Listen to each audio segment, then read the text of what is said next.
Hello everybody and welcome to the United Stand. It's a 2 p.m. show with me, Beth, and I'm here to bring you all the latest Manchester United news. And as you can see by the title and the thumbnail, we've got some breaking news this afternoon. Finally, it looks like there's some movement around De Jong. Also going to talk about this bid that's apparently already gone in for De Jong. A little bit of a mismatch on what the price is coming from different sources about what price Manchester United has actually sent over to De Jong as the bid for Barcelona, as the next bid, hoping that they'll accept it. And also some news around Dean Henderson's loan move that's successfully gone through, and also some news coming out about Tyrell Malacia, a left back from Feyenoord that we've been linked to all the way through the transfer window. But first of all, thank you for joining me. Thank you to everyone in the chat, and make sure you get your comments in, make sure you like and subscribe. And yeah, let's get into the show and let's get into this Frenkie de Jong news. So the first quote I wanted to bring you is from Luis F. Rojo on Twitter, saying, MUFC's new offer for Frenkie de Jong is 65 million plus 20 million in add-ons. The first offer was 60 million plus a further 20 million.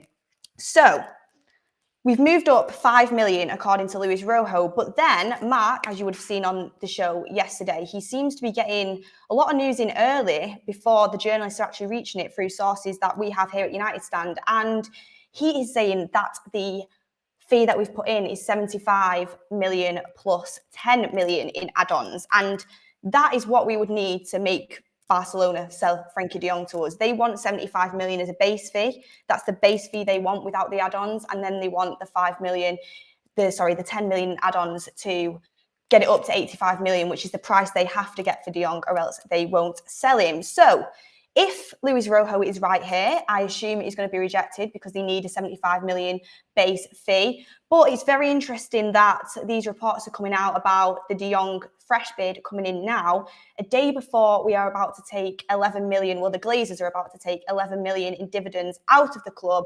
And 11 million that could have been used to get this deal done 9 weeks ago, when we knew what the price is that Barcelona wanted. We knew that they needed 85 million. And we've been faffing about haggling over 5 million, 10 million for 9 weeks now, when we could have had this player in through the door, could have had him in now for pre-season, could have shown other clubs that were serious. But instead, we've been haggling for this long, which again is just classic Manchester United. And it's like going to buy a 300 grand house and offering 250 grand. Sorry, that's all I've got in my bank. It's not going to work, is it?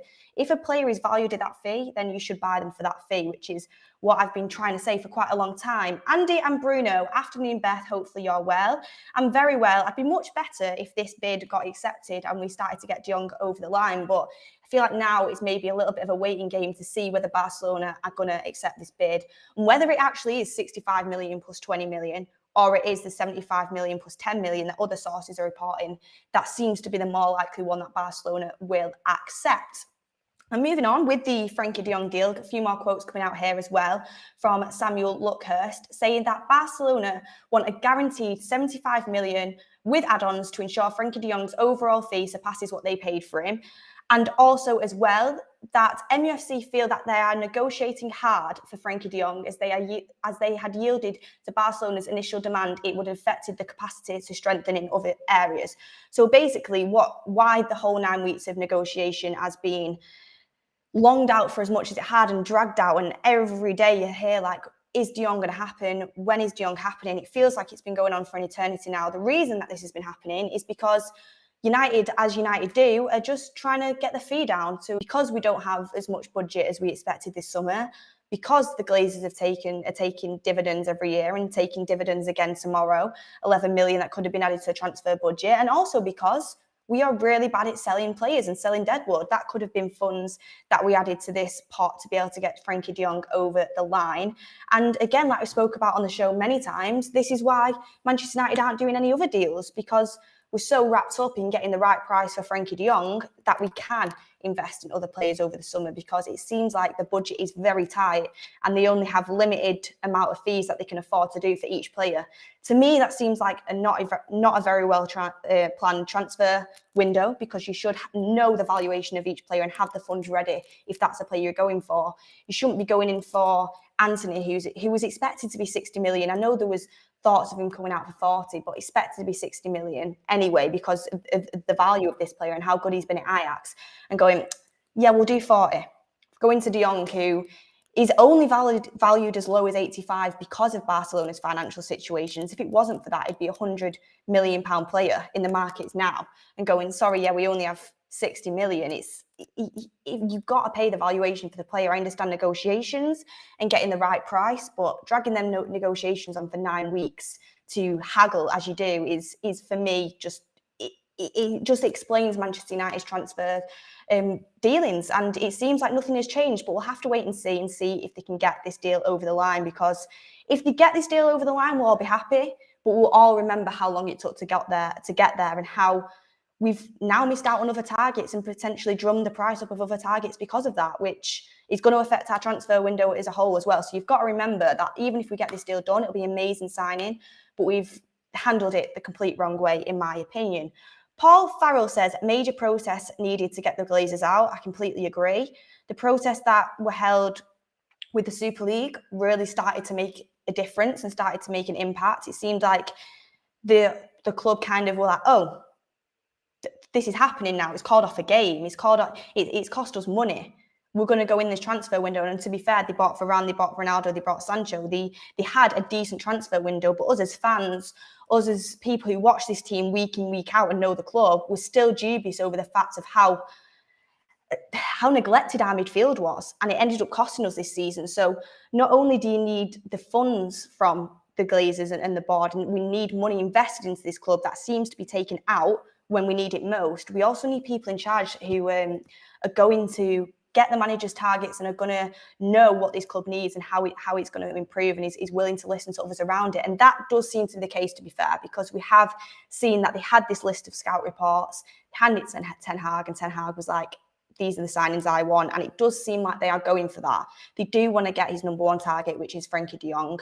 They are listening to the manager. They did employ the right manager in Eric Ten Hag over Mauricio Pochettino. The only problem is now is the Glazers that are sucking money out of the club, and the way that we handle transfer windows as well. The way that we go in here every time, it's seemingly without a plan, or a plan to try and get the player at the lowest possible fee, but we always end up paying the money anyway. It always ends up happening. So let's wait and see to see what we actually do pay for de Jong, because if we do end up paying the 85 million, this deal for me, it could have got done weeks ago. Eric Trent says, Beth, I saw reports on Timber's agent in Manchester yesterday, and now I'm seeing that we are linked with St. Maximin. Thoughts? I've not seen that we're linked with St. Maximin. I doubt that deal would happen. I think he's going to improve and progress at Newcastle, a club that's going to be looking to get in the Champions League over the next couple of years, a club that is going to have very good investments, a club that's thrived under Eddie Howe this season, and I see him as part of that project. So I don't see that happening. On Timber, what we do know is that he's waiting to make his decision around Manchester United, which is another thing that's slightly embarrassing as well. The fact that Louis van Gaal can talk a player out of joining Manchester United just shows our reputation over the last few years that we've done to ourselves as well. And D. Evans, a member, says, I would not have gone to 75 million. I mean, I think de Jong is worth 75 million and more, so I'd have to disagree with you on that one. He's going to transform this team, I think, when we get him in. So I think de Jong might prove you wrong on that one. And yeah, a lot of people in the chat just saying greedy Glazers and Glazers out, which I can get on board with that. It needs to happen. And it's one of them things where you feel like it's going to be a never-ending cycle of the Glazers in this club. But if they continue to take money out and not reinvest it in the structure, in the buildings that we have, in the stadium, in the team, then they're simply not the right people to run this club, because they clearly don't have the money to do it. This club deserves big investment this summer. It's the lowest point that we've been at, the lowest points tally. The worst squad that we've had, arguably. It needs major reinvestments, and we've seen clubs around us purchasing players and getting deals done for the evaluation that they are thought, selling players as well, being able to sell fringe players for good amounts of money to reinvest. And it seems like we're kind of just on the backboard, not doing anything about this. So I think a lot does need to change still, but the fact we're going for the right targets is the only positive I can really get out of this. And let's just see when Frenkie de Jong happened. I said I think it would drag out until the end of June, start of July, and it does seem like that is going to happen. We thought this week, but now with the fresh bid going in, negotiations having to happen, probably going to be next week, and it just does seem like a never-ending story. Anyway, moving on to another target from a Dutch target, actually, in Tyrell Malacia, coming from Simon Mullock of the Mirror, saying that Lyon have made a £12 million bid for Tyrell Malacia, who is wanted by MUFC. An offer in excess of £15 million is expected to be acceptable. So, we spoke about Tyrell Malacia on the show before. I've spoken about him with you guys. Left back from Feyenoord, 22, around 5'7", very good and up-and-coming left back that's starting to make his way into the Dutch international team. I mean, if Louis van Gaal gets hold of him, he'll be telling him to say no to go to Manchester United. Another player that Louis van Gaal could kind of get his hands on and steer away from Manchester United. But the fact that, again, let's just reiterate here, this is a deal we could have easily done. 15 million is what Feyenoord want for this player. In the chat, put in your opinion whether you want this player or not, because people have mixed opinions on whether we actually need a left back or whether we need to prioritise a right back. But if he is a priority on Erik Ten Hag's list, and it's £15 million that you're going to have to pay for him, a player that Erik Ten Hag's going to use, to me, it's a no-brainer that you go and get this deal done. But instead, we're so focused on De Jong that we might lose out on another target because we have the inability to do two deals at once. So again, this news coming out, it's just very frustrating to me. Again, I mean, time will tell if Manchester United go in and offer this 15 million and kind of see this news coming out and think, well, right, we need to go and get this player now. We can't wait about any longer. Or whether we'll just let him go to Lyon, because Feyenoord aren't going to wait around forever. They're going to probably want to get a fee. They'll have accepted that Tyrell Malacia is going to leave Feyenoord this season. And it's another player we could miss out on because we're too slow in negotiating deals and we can't negotiate more than one. And Chris Pankhurst says 15 million is cheap. I agree with you. It's very cheap for a player that Erik Ten Hag is going to utilise and he's going to go right into the team. We know Erik Ten Hag isn't going to mess about. He's going to be competition for Luke Shaw and he will get game time with all the games that we've got coming up. And along with that, another quote is that Ten Hag wants top-class competition for Luke Shaw, but the belief in Holland is that MUFC are so concentrated on making Frenkie de Jong the first marquee signing of Erik Ten Hag's reign, again coming from Simon Mullock. So again, that just reiterates what I've just said, and that is that we cannot get this deal done. We're putting other deals at jeopardy because we are so focused on getting the De Jong deal over the line. And to me, I want to get De Jong, and I want him to be one of our big signing this summer. I don't think we necessarily need a big signing, but if he's going to be the signing, I am happy with that deal. I think he's a brilliant player that will improve this team and will fit straight into Erik Ten Hag's system and will massively improve the midfield. We've got no other midfielder like him. It's a good deal worth doing. But we've known the price of this player. We should have had this deal done, or we should also be negotiating for other targets as well. Because this deal could still slip through Manchester United's fingers. I don't think it will. I think we'll definitely get this deal over the line, but it could have done easily. And other targets that we've seen, Anthony, Timber, have bumped in price because we've spent so long on this deal. So get your thoughts in down below. Should United have just paid the money for De Jong? Is it worth it, bumping up the prices of other targets? Or are you happy with the way that we're negotiating? I can't see anyone being happy with negotiating just to knock off 5 million off the asking price.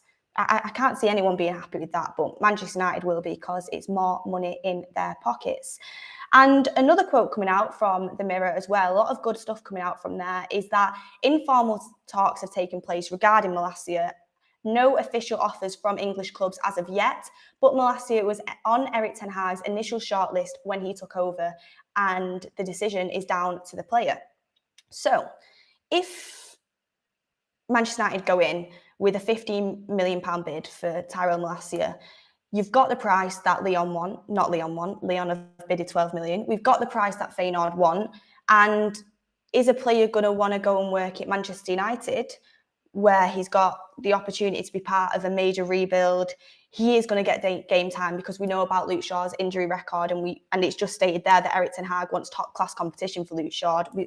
We've got different competitions. We're in Europa League, got the 5-sub rule now, and Ten Hag will alternate left-backs. He would get game time. Or is he going to go to Lyon, where he has a better chance of progressing? We know with Manchester United, when we've brought players in, recently they seem to have gone backwards. So if it's down to the player, I mean, we've just had Derby County player go to Crystal Palace when we were really interested in signing him because he probably knows he's got more game time and more room for development there. It's like with Jude Bellingham, we went to get Jude Bellingham. We took him around Carrington. He went to Dortmund because he understood the ceiling was higher there for him to progress and become a top star. If he went to Manchester United, Jude Bellingham would probably still be in the under-23s. That's how poorly this club can be run sometimes with introducing top talent. It seems like it's got better now, the likes of introducing Garnacho and bringing players up from the youth, like Elanga started to come through this season. But it's, with Manchester United that when players sign for us, a lot of the time they have gone backwards. So if I was Malacia, again, I would be taking a step back and I'd be thinking, do I want to go to Lyon, where I've got more chance of game time, probably better coaching in the fact that, I mean, with Erik ten Hag coming in, the coaching's, I'm hoping, is going to be brilliant anyway, but they've got a better track record at developing players. What players have we developed within the last 5 years? What signing have we got that's actually improved? It would be hard to find one. Marcus Rashford, he's on a standstill, and he was meant to be the next top talent. So I understand players wanting to explore other clubs because they're dubious about Manchester United because they have a history of players going backwards. So with Malacia, I think, personally for me, I would prioritise a right back. I think we've got Luke Shaw, who I think is good enough if he turns up this season to play as left back for Manchester United. You've also got Alex Tellers, who I don't think is good enough, but he's a backup option. And Brandon Williams, it looks like he's not getting sold anytime soon. It seems like no clubs are interested in our players that we want to sell. So you've got three choices there. As poor as you think they are, you have three choices. You go to the right back area, you have Dalot, who seems like Ten Hag wants to work with and will probably start under Ten Hag, but is he really good enough to reach top level? And you have Wan-Bissaka, who we're desperate to sell, it seems like, but no one's coming in for him. And that just, again, shows poor recruitment over the past few summers. The fact that we've bought players and value, again, young right back, gone downhill, decreased. His estimations have gone down. People thought Aaron Wan-Bissaka was going to be a good right back when he first came to Manchester United. A lot of people did. And now people look at Wan-Bissaka and they think, he can't even get game time in a Manchester United team that has very, very poor fullback options, and he's had a very bad season. So again, it's one player's coming in. Do I want to go and risk my career to potentially be put in the same boat as a lot of players that have come here and the reputations have gone down? So it's an interesting one. That, get your thoughts in the comments. What would you do if you were a left back at Feyenoord and Manchester United were interested in you right now, but you had the opportunity to develop your career elsewhere? Would you be going there with hopefulness about your career developing? I'm not sure. And Andy and Bruno says, Beth, protests were already happening last season at Old Trafford.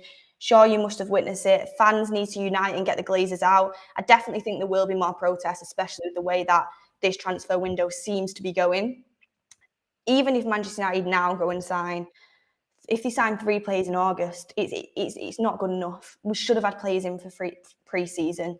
We should have had a plan, and especially in such a crucial part of Ten Hag's, it's a crucial time for Ten Hag now, going into pre-season, getting these players ready for his first season. It's a really tough job that he's taken. The least that the board could have done is get the signings in at a good time and got the targets that he wants. But again, it seems that we can't even do that. It's frustrating. Sean Buksani says, Beth, you said players go backwards. Do you feel like they go backwards because we give them stupid contracts and they have too much power? We definitely need to stop giving out these contracts. It's very hard to do so once you've already given them. Because, I mean, we put Sancho on I think it was 350 grand a week. I think we put Sancho on. Any other players coming in now, young players, well, Sancho got 350 grand a week. It works like that. I mean, Pogba, if anyone's seen, he laughed at 300 grand a week. He laughed at it. And these are players that, what have they won recently? The worst ever season for Manchester United, and you think that you've been part of that, and you think you deserve a 300 grand a week contract. These are higher wages than most people are paying in the Premier League for a club that's extremely poor. So I do think the wages are an issue, but I also think it's because the main problem has been the chopping and changing of managers over recent years, getting the wrong appointments in, and also having a coaching staff full of coaches that clearly aren't up to the job. clearly weren't up to the job. I mean, when coaches are supposed to improve and develop players, when that isn't happening, you have got to look at the person that's employed to do the job as well. And you can put it down to the players not having the right attitude, which I agree. A lot of these players haven't had the right attitude. Overpaying definitely gives players a bigger ego and makes them think they're probably better than what they are. But also coaches need to be criticised as well. And I think you start to see it with the way that people are slowly leaving the club now. We thought that it was a change and still more needs to be done, but scouts being sacked, different things happening at the club where things seem to start to be moving. You've got Ten Hag's assistants in now. He's going to be able to bring the people that he wants in. He's a coach himself. We know he's a tracksuit manager, so hopefully things will start to change. But I mean, the fact that Ollie admitted himself he didn't coach the team and it was down to McKenna and Carrick, that isn't good enough for a club that's trying to reach the top. It's really, really not. So that's where I think it has been going wrong as well. But that was a little bit of a diversion, but that's my thoughts on that. Ronald Peters, 79.99. Thank you very much for that. Ten Hag is being thrown under the bus before he starts his work. And yeah, and that's why I'm not surprised as well about the reports coming out that Erik Ten Hag is a little bit worried about how slow it is taking to get these targets through. I'm not surprised. If I was Ten Hag now, I would be like, right, at this moment in time, I am going into pre-season. I'm going to be training with players and putting players out on the team sheet now that I have none of my own players in. When you go into pre-season, you have this talk with these players, you want at least one or a couple of your own signings in. So you've got that. You've got that power in a way. He goes straight in there. He's not signed any of these players. He knows what these players are about. He'll be watching them for quite a long time, and he wants to see his new signings come into a team with the players that we've got, and he wants to build that team. He wants to put tactics in place. He wants to see who works best with who.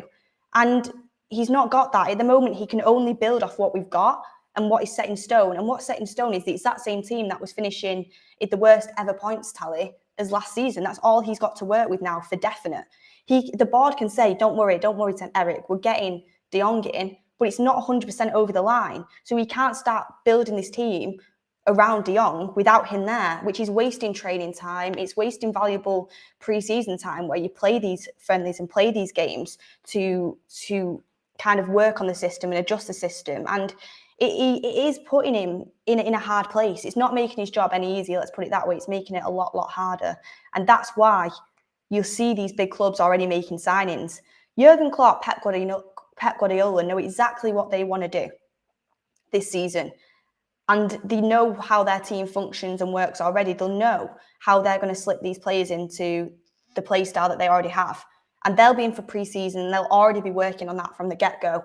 And Erik Ten Hag not only doesn't know these players and doesn't have his system in place, he also can't introduce the main cogs to his system yet, which is unfortunate. And it puts him on a back seat again. It puts him in a worse position than these other managers. The Red Sayman says, giving these stupid contracts also makes them very difficult to move them on. Look at Liverpool moved on fringe players to cover transfers. I completely agree with you. Again, we can't sell players. Henderson was the most obvious signing that we'll move on to in a second. And we've ended up loaning him out to Nottingham Forest. We've not even got the money for him. Eric Bailly, apparently we're looking everywhere for buyers with Newcastle, and Newcastle it reports that they kind of looked at it like, no, we're not buying him. We can't sell our players because they're either on too high of a wage or they've not played and they're part of an awful Manchester United team that the reputation is leaks in the dressing room. And look at the way we played last season. Why teams going to want to take them players on? They're not going to want to. They're going to rather get players on with a lower wage that they can pay less money that have had successful seasons. And a successful season doesn't mean that you're at a big club either. You can have a successful season at a smaller club, and you can, and that's what's going to happen with a lot of these players. But moving on to the Henderson news, and it is coming out around Henderson from The Athletic that Nottingham Forest have agreed a loan deal for MUFC keeper Dean Henderson, and Forest are believed to pay the goalkeeper's full salary. Well, at least we've got Henderson's full salary covered, and that is the most important thing. I think The loan isn't acceptable when we're trying to drum up funds for a successful transfer window for Ten Hag. But the fact that we have got them paying his full wages at least doesn't take the piss that much for the point where Manchester United again are doing these loan deals where they're paying basically a lot of the wage of these players that we're loaning out. And it's just awful business, and it does not look good in the transfer window to be doing that. So at least they are paying the wages for Dean Henderson. I mean, good luck to Dean Henderson. It's a very good opportunity for him to, again, show what he thinks he should be Manchester United number one, show why he can do that, and show Erik Ten Hag his capabilities. But at the same time, we've been down this road before. He went to Sheffield United. He got the plaudits. I think he got Player of the Year. He came back to Manchester United hoping to get that number one spot, and it didn't happen. De Gea still kept hold of it. So I don't know what more he can do to it's either going to happen, which it could have happened, but it's not. So if he's not going to take that number one spot, for me, we should be selling this keeper. Even if Erik Ten Hag thinks a season down the line, I need a different goalkeeper to De Gea, he can't adjust to what I want from a goalkeeper. You can go out there and buy one. That's better than Dean Henderson. You can go out there and buy a goalkeeper. We don't have to wait around for Dean Henderson. So for me, that's another deal that we should have been selling for money. We could have got 30 million for Henderson. I honestly think we could have got 30 million if we had a working, efficient, coherent transfer team. But we don't. So, I mean, they've got him out on loan, but realistically, we're not getting any money for it. We're getting some wages off the books. So it is what it is, but Dean Henderson will be on loan, and if he does well, at least that might increase his fee going into the following season, and we could get a better fee for him. But I think we could have sold him for the same fee this season, if I'm being honest with you. There was definitely potential to sell there. And again, it's just an example of how poor we are at offloading players. A chat there was just saying that we struggle to sell players, whereas other clubs are out there selling their fringe players for good money. Good money. Liverpool do it consistently. Minamino, the latest one. And I mean, Manchester City have just sold a goalkeeper that I've never even heard of to Southampton for 18 million. I think it was. It might have been 12 million plus add-ons if I could get the article back up. But why are we struggling to then sell our fringe players? Wan-Bissaka, loans coming in, but no buy option. Again, it's because players have gone backwards, like we've been talking about with the coaching staff, but it's also because we have a very poor transfer team. You put them two things together, it doesn't work out very well. If you have players that are going backwards and not developing, as well as a poor transfer team, this is why we struggle to shift players, and this is why we're struggling to get players out the door that should be going and should be leaving this football club. And it's like, if you've got the players that aren't good enough out, like Tellez, Williams, Wan-Bissaka, I mean, I could think of a lot more right now, but I'm on the spot. You've got these players. I mean, Jones, Baye. A lot of you will say Baye is good enough, but he's never going to get a chance at United. We've seen that now. He's just not part of Manchester United's plan. You get these players out for decent money. You can get players in that are so much better and so much more and can bring so much more to the team. But we can't go and get these players because we have too many wages being taken up by poor players and too many squad spaces getting taken up by poor players and not the funds to reinvest. So it's a vicious cycle of not scouting the right players in. I mean, Tellez and Wan-Bissaka as fullback options that we bought it just sums it up so poor. Not the type of players we should be going for at all. We get them in and then you're stuck with the wages and you can't get a fee for them because of the wages and because they've performed poorly. And then you can't get the players in that are better than them and can help this squad because you've not got the funds there and you've got them taking up wages. So it's kind of a vicious circle that I hope that this is the start of trying to get out of. And this is why I was talking about before, the fact that Erik Ten Hag is actually getting his targets, hopefully. We'll have to see how the transfer window pans out. But De Jong is his priority target. At least we can say we are going for him and we're trying to do everything to get it over the line. But this should have happened weeks ago. I'll stand by it. We should have paid the money weeks ago, and Glazer shouldn't be taking money out of the club. And we should be moving on to target after target in this transfer window because we know we need it. We need big reinvestment in this squad. And even if the money isn't there, even if we've not got 200 million to spend, you can still go out and get players that Ten Hag has scouted and that are on his wish list. If you just prioritise. And you prioritise what positions you need. And it just seems like we're just very, very slow. And again, we could have got players in if we would have gone and sold these players and had buyers lined up early on, sold the fringe players, but that's not happened either. So yeah, frustrating, but the positive news is this De Jong bid is going in, whether it's 65 million plus 20 million add-ons, which has been reported through Luis Rojo, or the 75 million with add-ons that Mark and Samuel Luckhurst are seeming to hint towards. This bid is going in, and hopefully, I'm just got my fingers crossed here that Barcelona accept, because I really can't. I don't want this transfer to drag on for another few weeks. I just can't. I can't imagine it happening, and I really don't want to see that happening. I want it to get over the line now. And I'm sure that Manchester United will want very, very big positive news for when they take the money out of the club tomorrow, the 11 million in dividends, and they'll want it done quickly. They'll take money out of the club, 11 million, and next thing you know, De Jong marquee signing, everyone ignore that and get on the De Jong hype. And that is what they'll want to do, hopefully. They'll want to distract, they'll want to skew the social media clicks. So we will see this deal go through shortly, I am sure of. And a super chat then from Glenn saying a year of Dean's wages is 7.5 million or something. Exactly. 7.5 million that we could be investing into this De Jong deal to get the deal over the line. 7.5 million we could be putting towards getting Tyrell Malacia, a player that Ten Hag is on Ten Hag's wish list and he's about to get swooped off us from Lyon, who aren't offering what we could offer. So I definitely think we need to work smart, we need to work quicker, and hopefully we'll start to see, especially when this De Jong deal's done, some movement when it comes to other players as well, because it feels like it's De Jong, De Jong, De Jong. We've heard links from Anthony, we've heard links from Timber, other players like Malacia and Martinez on there as well. But again, like Samuel Luckhurst was saying, there will be lack of movement until this De Jong deal is done. Kim Gusty says, thoughts on Neymar instead of Anthony Beth? Absolutely not.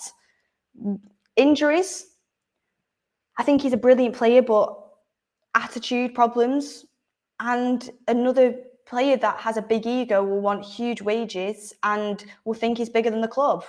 It's the wrong way to go. If he's trying to set a message that we're going in the opposite direction, we're building a team, we're building a project, Neymar is not the player to go for. Neymar is a player that is an individual that's going to sell shirts and thinks he's bigger than the club. It's not the way Manchester United should be going now if they think they've changed. I mean, I'm sure there's someone at Manchester United right now sat there thinking he could sell a lot of shirts in a day like Pogba did. He could get better marketing brands deals in than Pogba did. There'll be someone there thinking about the money, but as a football club who is bothered about football and building a team to win, he's not a player that I think we should be going for, despite how good of a football player I think he is. It's just all the other attributes that just don't match with the direction that we want to be going for. We want Ten Hag to be in charge of this football club, not a player that has a big ego.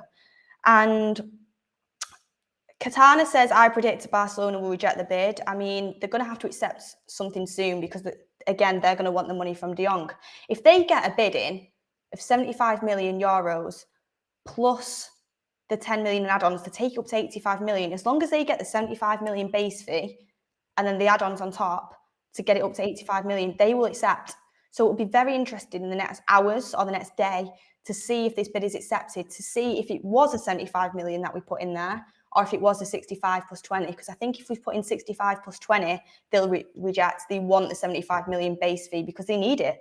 They say that they're selling him for footballing reasons, not economic reasons, but they need the money economically as well. And James Hulson, Neymar would be toxic, completely agree. And you have Ronaldo in your squad. What about ego? I mean, Ronaldo is a team player that wants to win everything and is completely respectful to each club and manager that he works under. It's a completely different story. But anyway, guys, thank you so much for tuning into the show today and listening to what I have to say. I had a little bit of rant there about the Glazers, but I've not been on the show for a little while and I've been sat at home just like you guys, being like, I cannot wait for this deal to be done. I'm so frustrated with the way we're handling this transfer market, and I'm just waiting for a change in direction. So hopefully with this bid going in, we'll see that soon. Thank you for all the comments. I really appreciate it. I love interacting with you guys. And yeah, I really like doing these shows. So make sure you like and subscribe. Get in the comments down below. Do you think Barcelona will accept this bid? And how acceptable is how we're going about the transfer window? I want to see your guys' opinions in the comments below, and I'll look through them later. But thank you everyone for watching the show.